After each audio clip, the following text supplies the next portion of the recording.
40 chess. Yeah. 40 chess.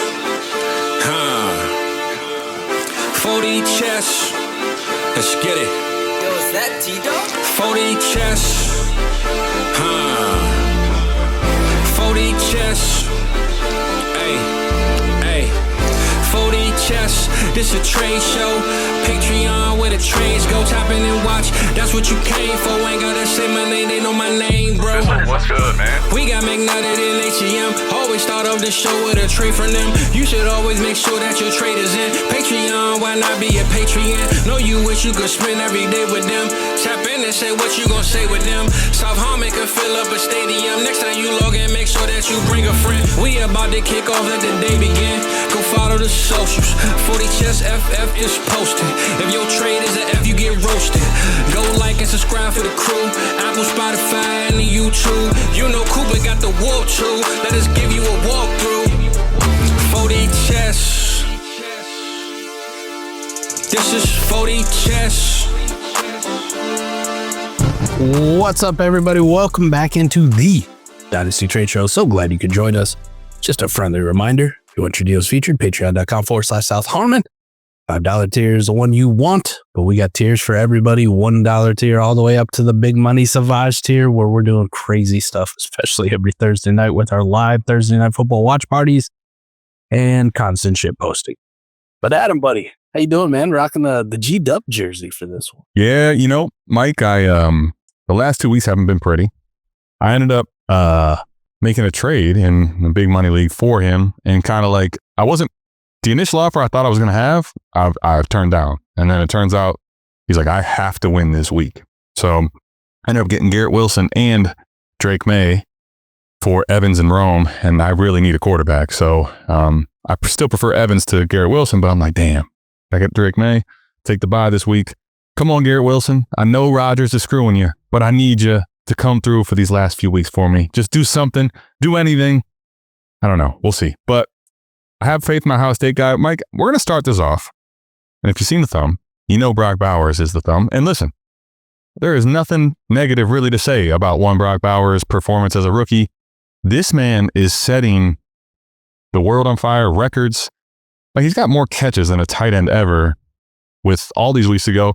He's on pace to break Puka Nakua's record at receiving, period, catches. But Mike, here's the thing. Every man, woman, girl, boy, they got their price, buddy. Listen, the league is called Dynasty BB LOL. I was LOL-ing because I thought this was like, you know, Mike telling me he's about to tell someone to go piss off.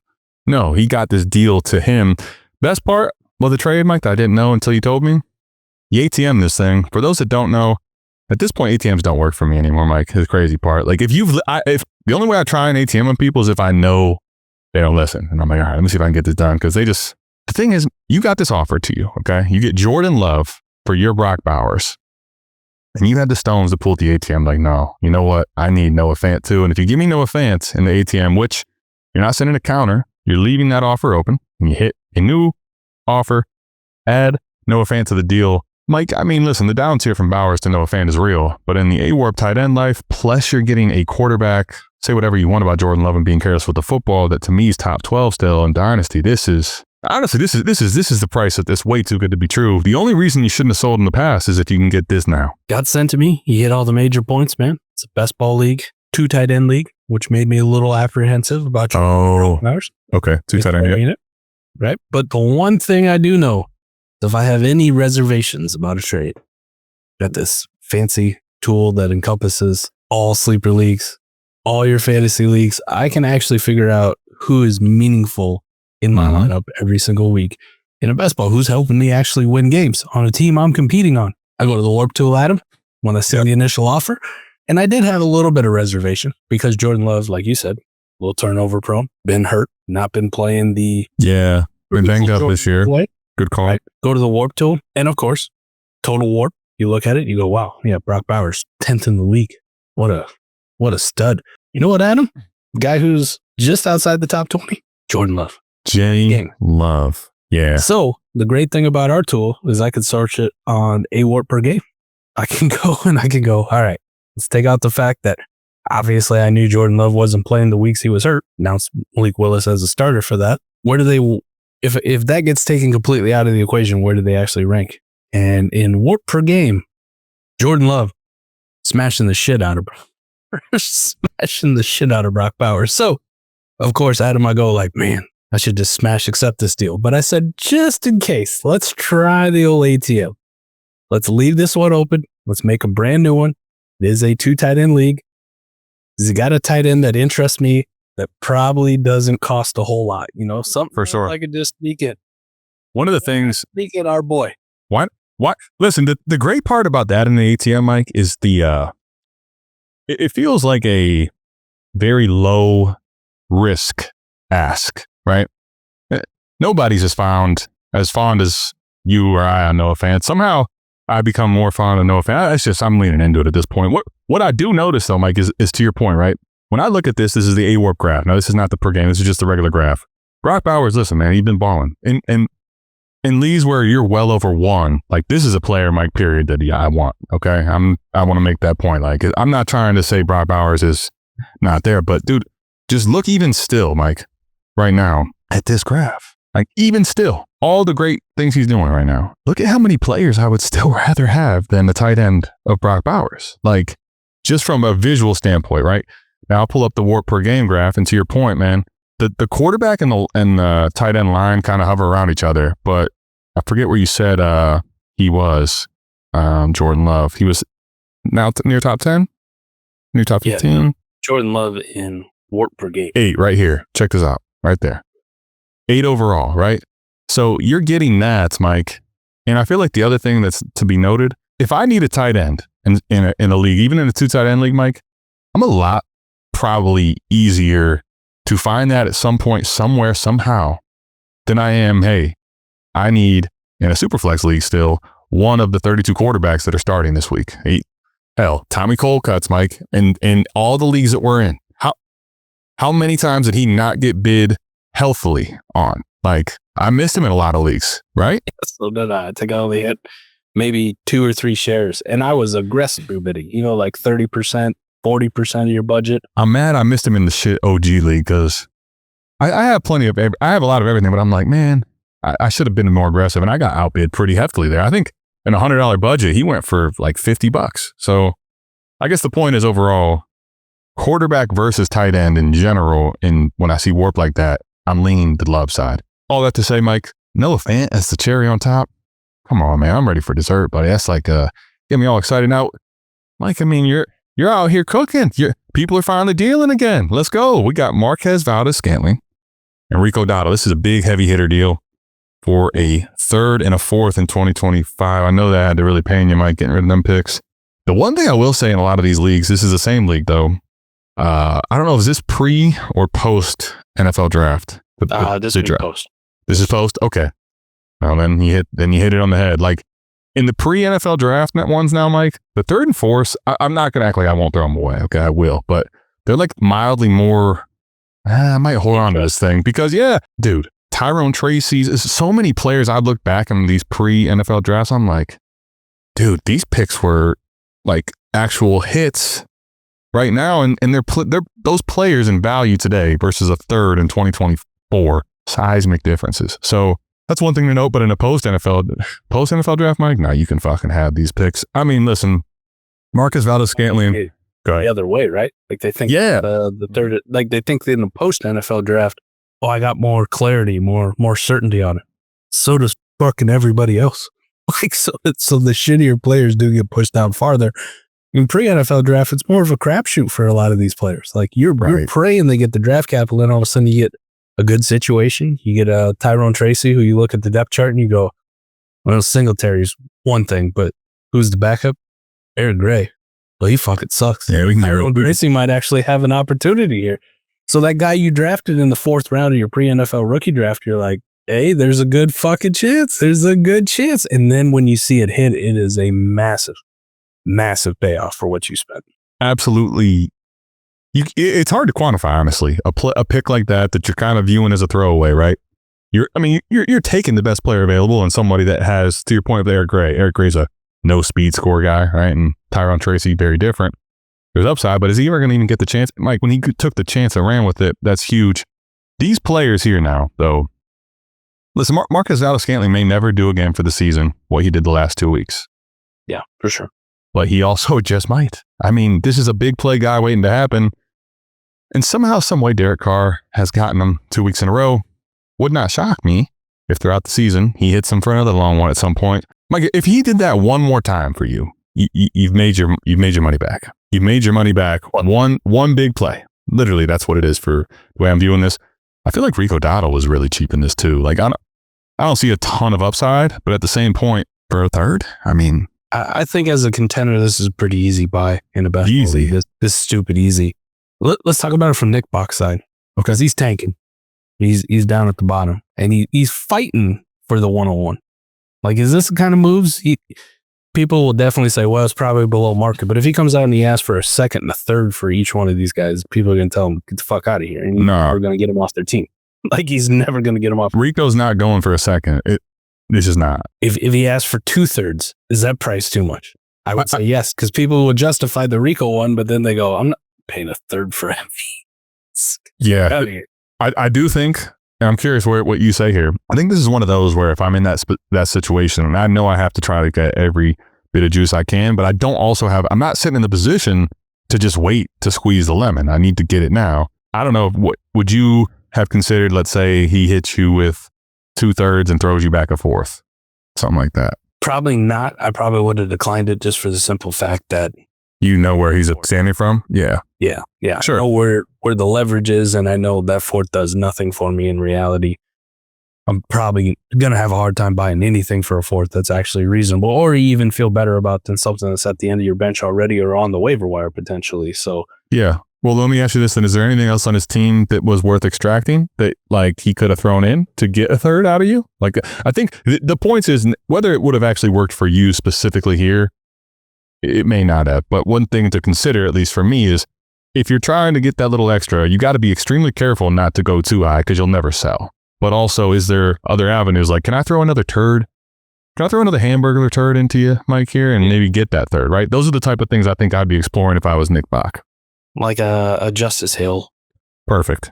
Let me go ahead and throw you another Justice Hill. You hope to God that the Ravens have another game where they're down, which they have a bunch of AFC North games. It could still happen, right? And you're like, I don't love Justice Hill, but fuck, man, I got how many bench spots do you have on this team? Like, I need to throw a couple extra turds on here. Maybe I do that. I'm not saying that actually gets done here, but those are the type of things that I'm looking to do if I was Nick Bach in that position. Well, after these series of deals, it was posted in the league chat. First person to send me a third and a fourth for these guys gets them. So, Johnny on the spot, hit the button. Oh yeah, I got you, Nick Bach. Good. Nick Bach was Johnny on the spot, ready to go. So I'll tell you this, Mike. We're gonna take a look at a deal that I end up getting done here.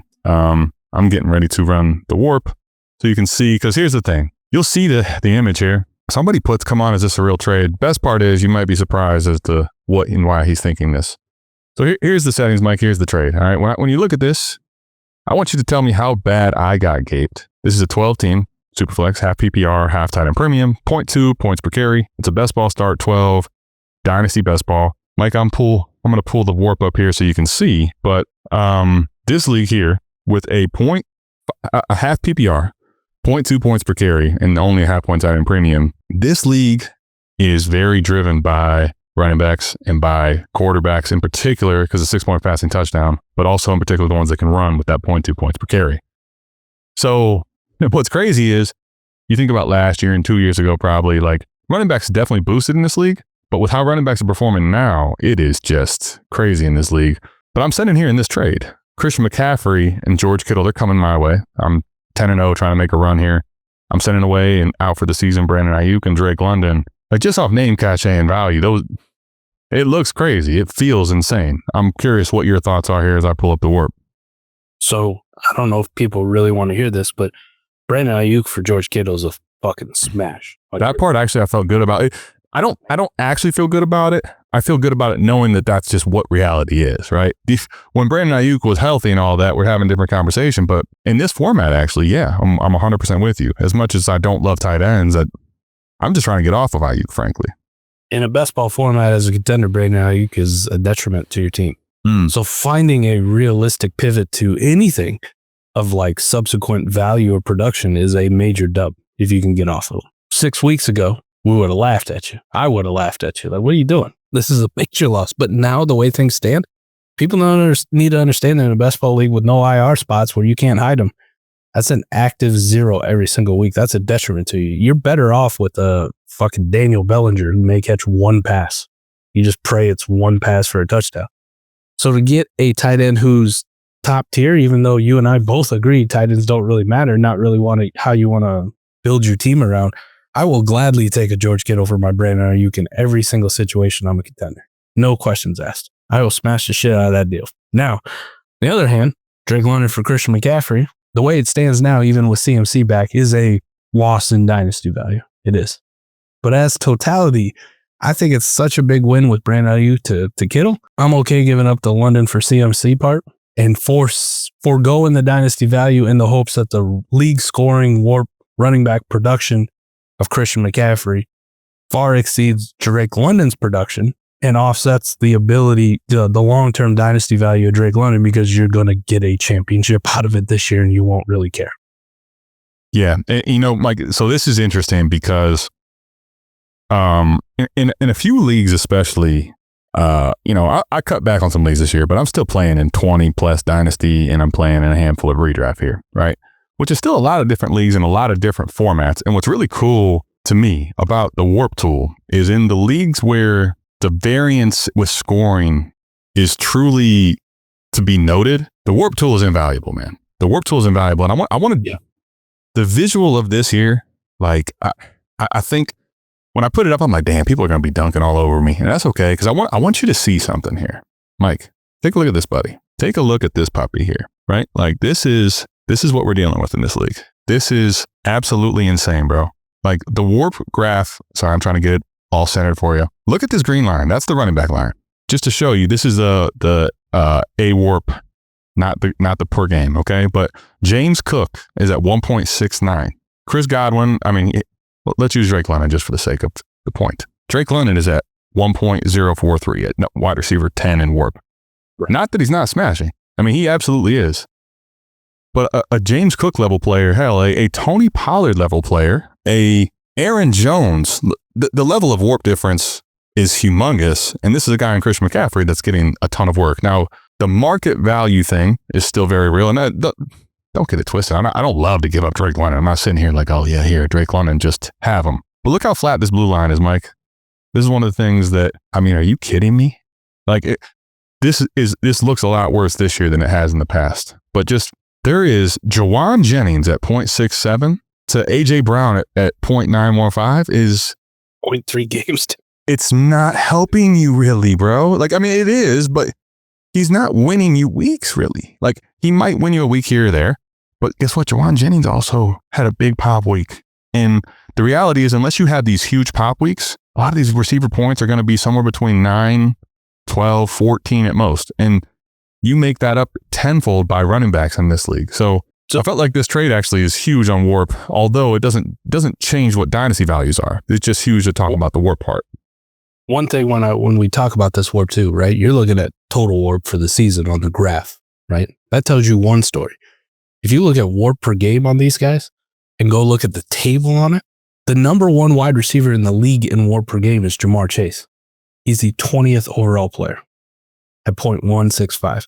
Now, if you look at Christian McCaffrey, who's been a very mid RB2 since he's been back, he hasn't smashed yet, right? We haven't seen him in the end zone, putting up the crazy fantasy points he has in the past. And maybe we don't see it, but he's been kind of mid, Adam. He's been mid. His warp per game is still way better. Drake London, who's actually playing really well this year. Like, just to highlight that. I think I counted there's 16 running backs in warp per game before the number one wide receiver. Correct. And 16 running backs. I'm talking like James Conner on a per game basis. Right. Is more valuable to a contending team in this league right now than the guy who has Jamar Chase. Correct.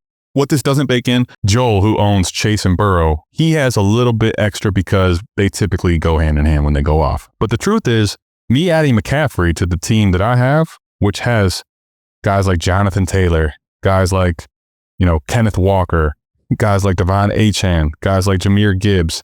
What Christian McCaffrey does for me right now is a chance to really drive home this championship.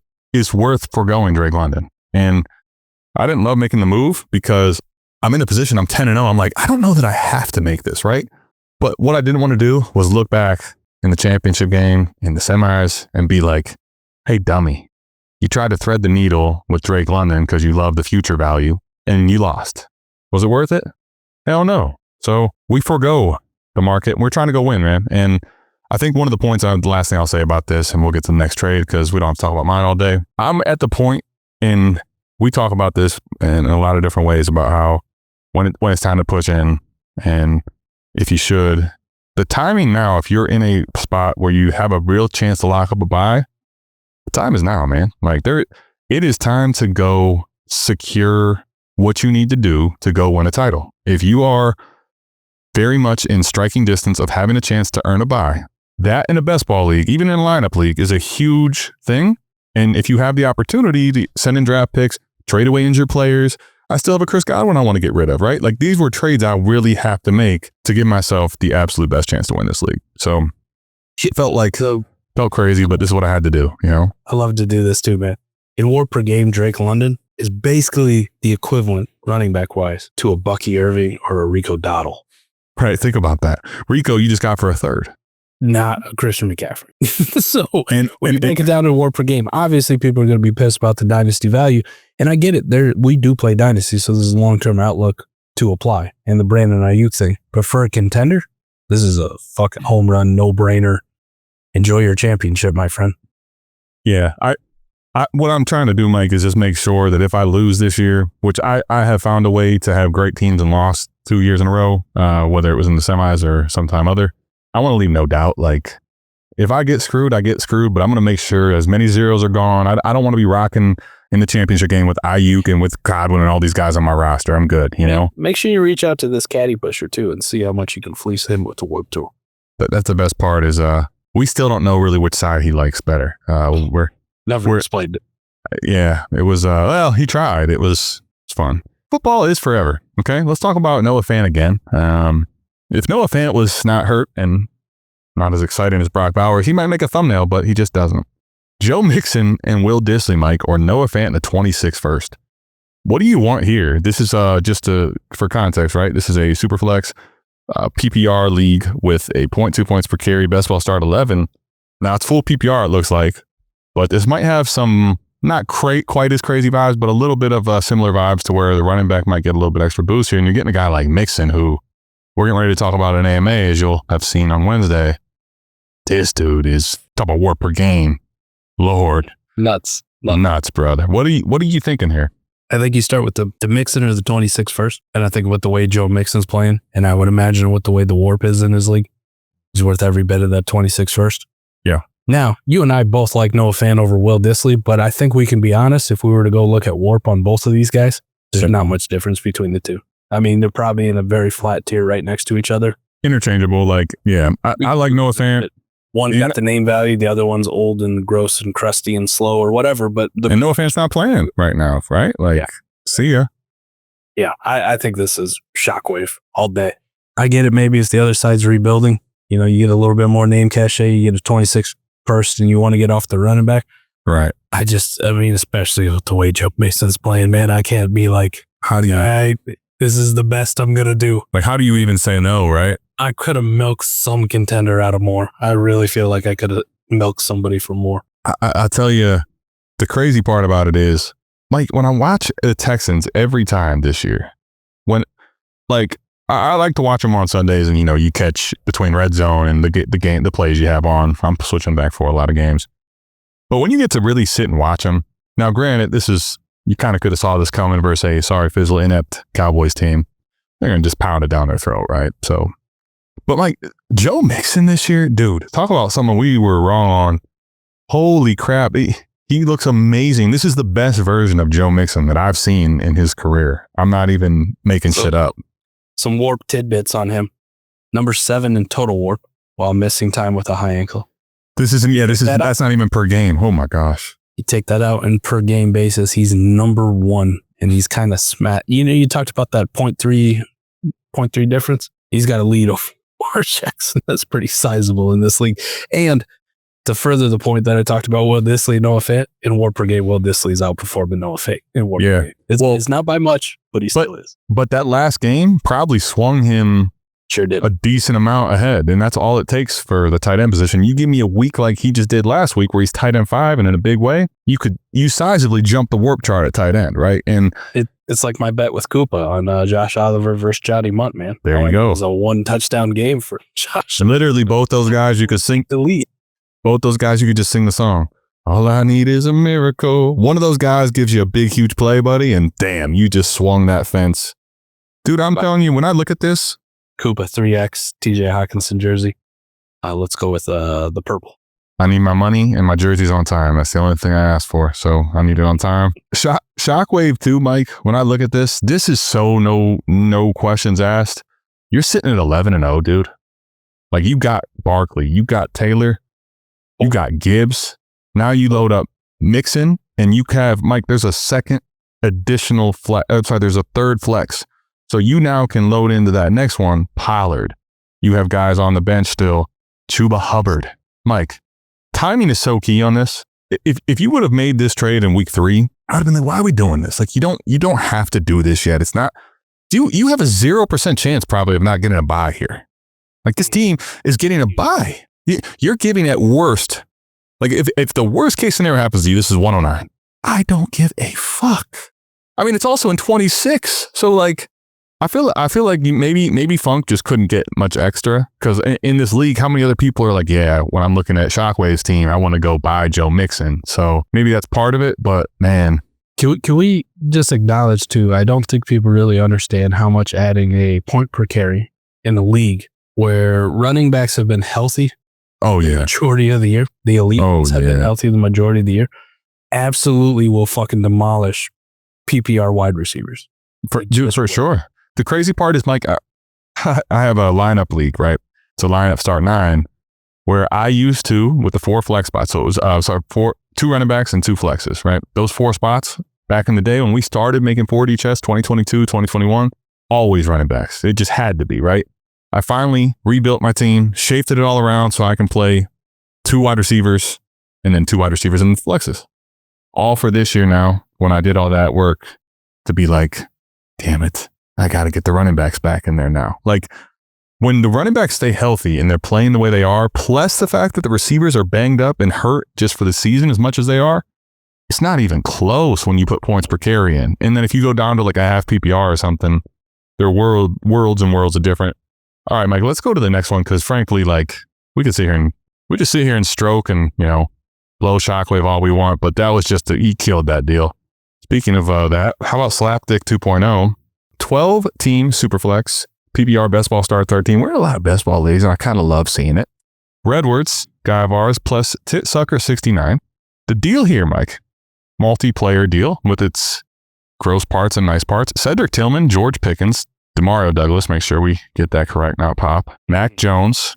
You're sending away CJ Stroud in this deal. I know had to hurt Redwood's soul, but it's Stroud, it's Austin, and it's Estime. This is tough, because you're looking at Mac Jones to Stroud is Mac Jones to Stroud in a Superflex league is, I mean, there's not much further you can go down the chart. But however, in start 13, I'm not giving a grade here yet. I'm just saying, start 13, you need a lot of flex and skill bodies. You got Tillman, not super excited about long term, but he's someone that can pop off. You got Pickens, and you got someone who isn't popping off, Pop Douglas. What side do you want here? If the Cedric Tillman, the Demario Douglas pieces were better, I'd take Redwood's side, because I like the idea of taking one CJ Stroud who's underperforming, right, and breaking them up into multiple pieces, especially as a contender and a start 13. That should make sense. The Pop Douglas and Cedric Tillman thing, even in a start 13, Adam, like Tillman had balled this past week, not so much, but he had balled up to that point. Yeah. Pop Douglas really hadn't done shit all year. George Pickens has been the only one out of this deal that, even in a best ball start 13, Adam, as deep as it is, we play in some of these, he's got one dude in here, which, like, I'm like, man, even in that 4 bats, so might be the only guy, like, I could consistently count on to possibly make my lineup. These other guys are like dart throws, even in this format. So I think this is a massive undersoul on CJ Stroud for me. And as crusty as I'll get in best ball leagues, I've done this shit in the past, but even I can't get behind this one. I'm like, man, I hate Stroud. I say sell him, but fuck, this is not good. There's some context things that I'm looking up just to make sure before I make my final verdict, where like I got to see the warp, because Mike, I'll tell you this, when you get to best ball start 13, it's about there where when you look at a warp graph, and I'm going to pull it up, and once I have it, I'll show it for everybody. The lines get, I don't even want to say blurred. They just get so skewed where when you get to 13 starters, when you get to 14 starters, you get to 15 starters, like in the one league I did with South Harmon Dynasty Degenerates that you're in, right? You get to 16 starters. That quarterback line is completely inconsequential. Like, it's honestly hard to believe because there's so many starters. Start 13 to me, when I think about it, Mike, at least, I'm like, I'm with you. I'm like, all right, I like the idea. I feel like the execution maybe wasn't perfect because, like, when I look at it, right, you see this here, you can probably get what I'm talking about in a way, where that quarterback line, just look at it, man. It is just not great, bro. Like, let's just see. That's multi-year, by the way. So you want to get ready for this year? Oh, that's going to be yuck. My problem is the guys you got back outside of Pickens. Like, Pickens right now in this league, straight up for Stroud, I'm still not making even with a warp graph like that. The biggest problem for me is that I feel like Tillman and Pop Douglas just don't matter enough. Like, if they mattered in warp, I could care less about the fucking name and the dynasty value and all that. I don't think they score enough. I don't think they give you enough warp to be like, all right, man, I'm going to get off CJ Stroud. Like, they need to be, can I get a Juwan Jennings instead of one of those guys? If that's the case, Mike, I think I'm ready to go ahead and say, all right, CJ, pack your things. Like, I know that's why he was trying to make this deal, and I'm almost positive he makes the deal an effort to do that. I just feel like the players don't execute correctly probably what I would be looking to do in this type of a trade, if that makes sense. Yeah, both those guys rank outside the top 100. There you go. There you go. You're talking bottom of the barrel if they do make your lineup. So ideally what I'd like to do is get some dudes in that like 75 range, which you're like, man, that sounds high, but George Pickens is in 70 himself. I mean, there's other guys in the range where you can get them thrown in, like Hunter Henrys of the world, the fucking Jonnu Smiths, your Brian Robinson is up there. These are the kind of things where, like, you change those names out for those kind of dudes, and this deal probably still gets done. They're like, I don't give a fuck about B-Rob. I don't give a shit about Hunter Henry, but I'm getting players that are 40, 50 spots higher than these other two turd burgers that you got. And I feel more solid about them consistently threatening to make my lineup first. These guys, even at start 13, I go, I don't know. I know. Yeah. So, like, I think this is a great way to think about it, right? Like, Cedric Tillman, to your point, he had 2 really great weeks. Might have even been 3 really great weeks, but then this last week, all of a sudden, back to earth. And Njoku, Elijah Moore, and Judy all pop off too, which is like, you don't love seeing that. I think there's still, when Jameis is playing, as long as he's going to continue to play, there's probably some upside still in Tillman. But if you look at here, right, he's 0.734 in warp. The best part is, I would imagine when we go to, look at that, dude. He is more meaningful in wins over replacement than is CJ Stroud. So I guess here's what I'll say. I 100% know why Redwoods made this deal, and I get it. And I'm not going to like sit here and completely dunk on it. I just feel like when you're trading away a Stroud, even in this league, I'm looking for, let me just say with this deal, again, one of Tillman or Douglas to be probably higher in both dynasty value and certainly probably like a little more consistent or meaningful in warp. If I could execute one of those two that way and still get a body like Douglas or whatever, I'd probably make this deal. I feel like this right here is like, I'm too limp to make this deal when I have a guy like CJ Stroud personally. That's just my personal take on it, man. And we didn't even factor in the fact he sent away Austin May and Calvin Austin, which in a best ball league, literally the warp difference between them and Pop Douglas at this point. Sorry, Demario Douglas. Pop. There you go. Could be negligible. Yeah, I think be the same thing. We certainly would prefer Pop over Calvin Demario, but like, do I care all that much? Like, as far as making a trade with a big name, nah. I will dunk all over Audric Estime because he had his chance to be a non-roster clogger, and I feel like we might have just went back to that territory for him. However, I'm giving you that. Like, you ain't giving me great pieces back. You're giving me shitbergs too. You know? So in best ball league, warp doesn't go negative, right? Right. True. Because of Mac Jones is the worst A warp per game I've ever Singular. seen in the Singular. best ball league. He's a literal 0. He is as bad as you could be because they don't let you go past 0. It's like if you literally. He is the replacement player. Right. He's like actually in the replacements. He didn't come. They had replacement players come in for. He's literally not at school. He's not at the games. He is not there. He's irrelevant. Now He's a SEAL Terry. it's kind of like a memorial, you know. He just never really was anything to really have a memorial for. Jason Kelsey memorial, Mike, that's right up your alley for the Eagles. Zach Willard is acquiring A.J. Brown, Ricky Pearsall in a first, down tiering from what is right now, Mike, at the receiver position, the god, the number 1 runaway player, Jamar Chase. And Mike, the crazy part, last game, Burrow misses him on a touchdown. You imagine what his warp looks like? Burrow just hits him in stride. It was kind of funny how in that game, too, you got to see every bit of Chase's grill because they just kept going to him and showing how mad he was that he didn't catch that ball. Chase in a second, Mike. Here's the old tear down king. The tear down king. Let me ask the tear down king what he thinks of this tear down. A.J. Brown, Ricky Pearsall, 26 first from the player receiving, Jamar Chase, or a 25 second. Keep in mind, 25 second is from Kimball Slice, not to be confused with Kimbo Slice, other player in the deal. What side you got? I'm pretty comfortably going to take the A.J. Brown, the first, and the Ricky Pearsall side. As long as I'm in any kind of like contention mode. This is giving me a 3 for 2, and my 3 are worth more than the second piece of it going back. You know what I mean? Yeah. Like, obviously, Chase over A.J. Brown. That's not a question. Of course. Chase over A.J. Brown in a first in a best ball league. I would take A.J. Brown in the first, and then Ricky Pearsall for the random second is a pretty easy dub. Yeah, I think I was just going to say the Pearsall thing is like, let me just tell you this. In the way I view it, right?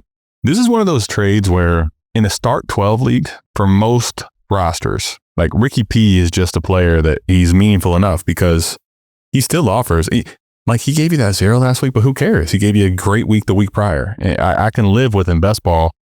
You give me this dance of every other week. I'm good. I'm good with it, buddy. The biggest thing I think here, to be completely honest, is like players like Chase still can win you weeks.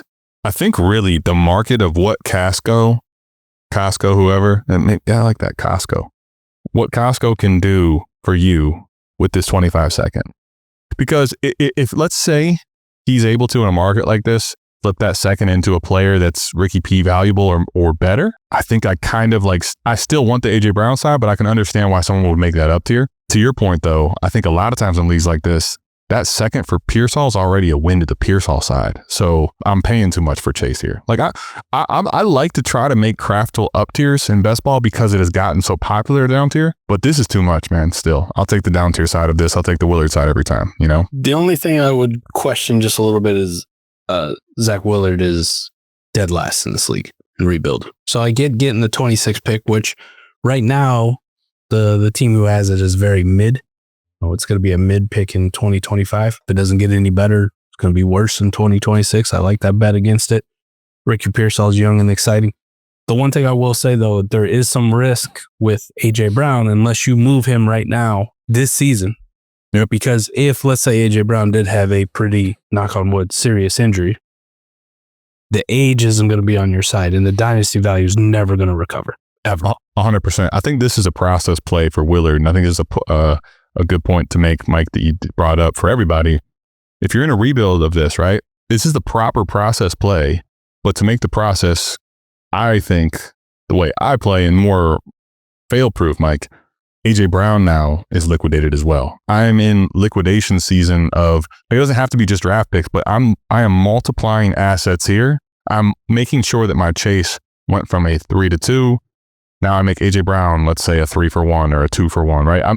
I'm coming away at the end of the day with 5, 6, 7 players that have the opportunity to grow and multiply in value as well. So the biggest thing here is to continue the process. Nico Collins, a 25 second, T. Higgins, Brian Thomas in a third. So Mike, this is a lineup start 10. This is a 10 team league. I know your affinity for 10 teams. Nico Collins in a 10 team league and his immense upside, as well as the second, for the down tier split of T, Brian Thomas in the third. If I'm going to be honest with you, in this 10-team league, buddy, unless you're telling me Pittsburgh Steelers pick is like 201, 202, I kind of don't care about these picks, frankly, all that much relative to most other leagues. Would you split the assets to go to T and Brian Thomas in a start 10 and a 10 team, or do you think you go to the big package of Nico here? So in general, 10 team start 10, you want the stud. But when I look at it, like you said, the picks are kind of irrelevant in this league. Like I really don't give a shit that much in this format. I really don't. Right.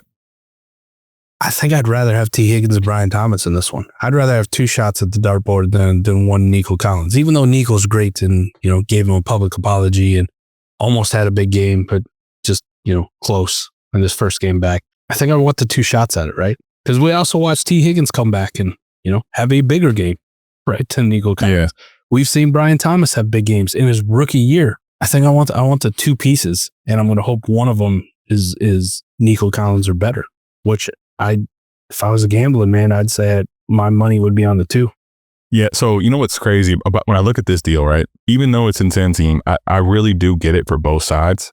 I will say, if you told me that it wasn't Mac Jones at the helm, like we're going to guaranteed get Trevor Lawrence at full health and all that, I think the 2-for-1 for the season this year is a like hard to pass probably package. Like, damn, like, I don't even know. You probably don't even get the opportunity, right? So I do think there's got to be a little bit of scaredness in this league of like, because if you keep putting Brian Thomas in, and let's even say he gets you, I feel like we talked about this on a recap. He did everything in his human power to get to what he gave you, 13 points, right? And in 10 team, it's like, is that getting it done? T. Higgins, though, man, just gave you 30. I think if I'm contending, I want the Nico side, but I feel like I've really probably overpaid. So if you're in a position like Pittsburgh Steelers, whether you're either in a rebuild and you get like this in a rebuild feels like a great deal. And if it's not even, if you're a contender that has the ability to take on these assets, lineup start 10, I'd probably still love to up tier, but man, this is one of those times where you could really thread the needle splitting assets too. I think I'm still going to take the Nico side,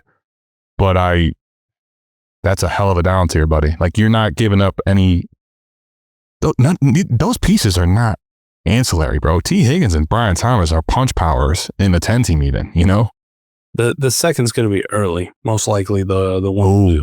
So that's what I was just going to say. It's not 201 or 202, but it is that. So that's going to come down to market. If I can flip that now for a piece I'm trying to think of a player, like a realistic type players. Like, can I get, Josh Downs? I don't know. Something like that, maybe a little higher. If I could do that all of a sudden, Mike, would you be more into it? I think so. Maybe, but this team, 10 team leagues, almost everybody looks good. Everybody's team's ridiculous.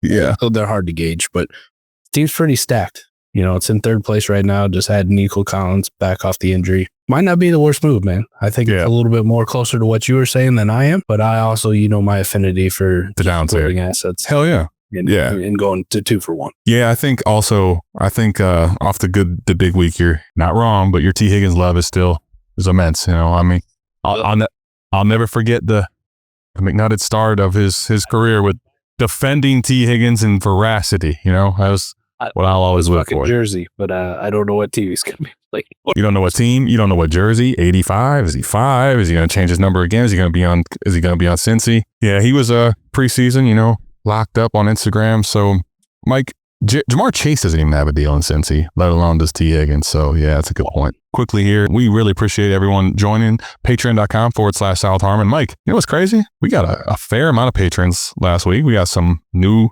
people putting in deals on the show. We talked about this. I think it was just last week how I'm ready for people to make the pivot of like, hey, you're out, dude. And it feels like we're not all the way there, but we're starting to get to holiday season where it's like, all right, now my money actually I can spend everywhere. Like there's deals. There's Black Fridays around the corner, man. I got deals everywhere. People are selling assets. People that like don't want to come off McCaffrey all of a sudden. McCaffrey's just sitting in my inbox. Okay. But buddy, it's 0.2 points per carry, half PPR. You're on. Like, let's go. Like I'm into McCaffrey. So I'm excited about that because I've been having a hard time getting deals done the last 3 weeks because everybody's kind of in the mix, Definitely. And we're down to the real nut cutting time of the season. We're a handful of weeks. What is this though? We're going into week 12. Week 12, buddy. Because the playoffs, week 15 is playoffs, right? We got 3 weeks of the regular season. Three. Look at the fat ass fingers. 3 fat figure weeks away. Now, here's the thing, right? In 3 fat finger weeks or 3 regular finger weeks, whatever it is, your trade deadline may be gone.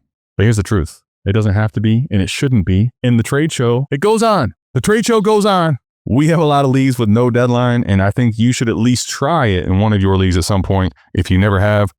The trade deadline being off in the playoffs is very controversial, but I believe strongly for me, I know Mike's the same way, a lot of people here at South Harmon, you shouldn't be told when the games are at its highest point, nah, you can't trade any of your assets. That's the way I think about it.